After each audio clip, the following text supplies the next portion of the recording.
Boa tarde a todos, boa noite para alguns, né? Que a paz de Jesus continue conosco. Bom, dando sequência então àqueles vídeos que a gente tem gravado sobre os recursos do cristão, hoje nós queremos falar do Evangelho no Lar.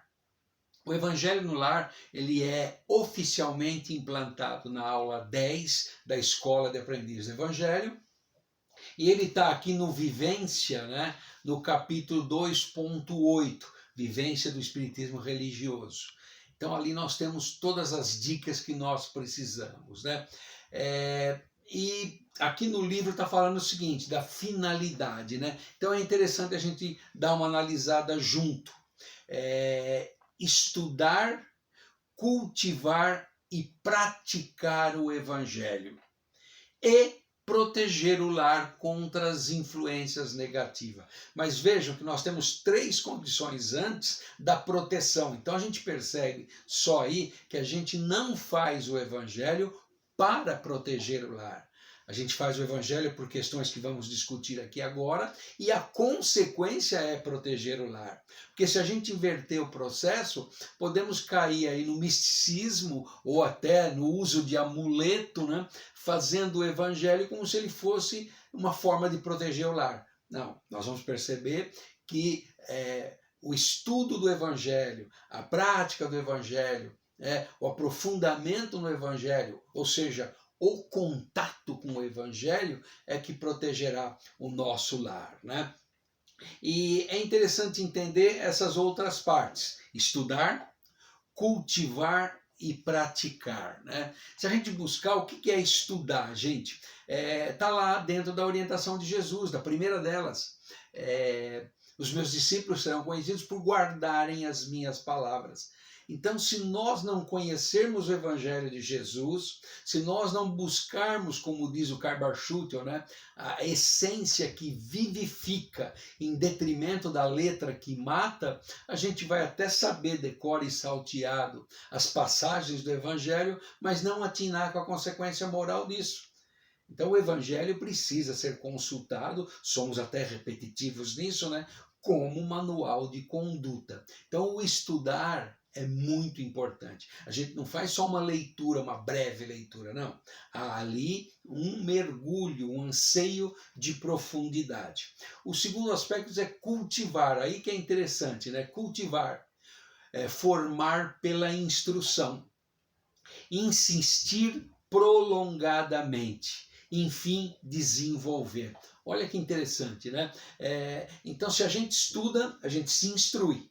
E a instrução, ela é a oficialização da educação. Então, se nós quisermos marchar para a nossa autoeducação através do Evangelho, é necessário a instrução, e o cultivo do Evangelho. Insistir prolongadamente. É muito interessante, principalmente quando a gente implanta na aula 10, à medida que nós vamos naquele espaço do dirigente conversar com os alunos, eu não implantei porque nessa hora eu vou dormir, eu não implantei porque estou fazendo sozinho, eu esqueço. Então, se não insistir prolongadamente, a gente acaba não fazendo, né? E o terceiro aspecto do cultivo do Evangelho no lar é o desenvolvimento, ou seja, não pode cair numa rotina, não pode cair num lugar comum, sempre usando ali a simplicidade, mas a criatividade nas formas de se aprofundar, de estudar esse Evangelho, né? Bom, é interessante uma informação que vimos recentemente, muita coisa tem chegado aí através do WhatsApp. E chegou uma informação de um centro do engajamento bíblico americano. E lá dava algumas informações sobre uma pesquisa feita em alguns países com mais de 40 mil pessoas, mostrou que o indivíduo que entra em contato com o Evangelho melhora a sua conduta. Como nós achamos interessante a chamada, fomos nos aprofundar. Descartando alguns sites ali que deram uma mascarada no assunto, a gente chegou em informações interessantíssimas. Então vamos lá. O prazo com que eles fizeram esse estudo não foi um estudo de 4 ou 5 meses. O estudo começou em 2003, e eu acompanhei até 2017. honestamente não sei se veio adiante 18, 19 e 20, mas pelo menos até 2017 tinha lá anotações ainda, né, resultados.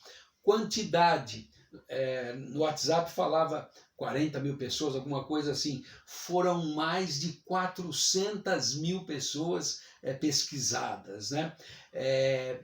Eu pensei, centro de engajamento bíblico americano, a coisa deve ser ali, Estados Unidos, Nova York, né, Washington. Não, mais de 24 países foram pesquisados, né? A idade, eu falei, olha, deve ser uma pesquisa que mexe ali com a terceira idade. Não, de 8 até 80 anos foram a faixa etária pesquisada, né? Religião, centro de engajamento bíblico, deu uma ideia de que era de algum culto de uma religião americana. Não, mais de 75 denominações religiosas foram pesquisadas, né? E os resultados que eles chegaram foi altamente interessante para nós, que como discípulos de Jesus, temos aí no estudo e na reforma íntima uma forma de desenvolver a nossa sensibilidade, né? Quais foram os resultados? Redução nos comportamentos indesejáveis de 30% a 70%. Ou seja, as pessoas que entraram em contato com o Evangelho reduziram de 30% a 70% comportamentos indesejáveis, né? E aumento da conduta mentalmente saudável, né? Mais de 200%. Ou seja, os bons pensamentos, a boa prática, a boa utilização da palavra dobrou em qualidade, né? E foi muito interessante a continuidade desse trabalho. Quem entra em contato, ali a expressão, né, contato com o Evangelho, a gente presume, como falamos aqui, um estudo mais aprofundado. Não é só uma mera leitura ou, como já disse o amuleto, ter o Evangelho em cima de um porta-bíblia aberto lá numa passagem interessante, né? Não. No nosso caso, estamos falando em guardar as palavras de Jesus, né?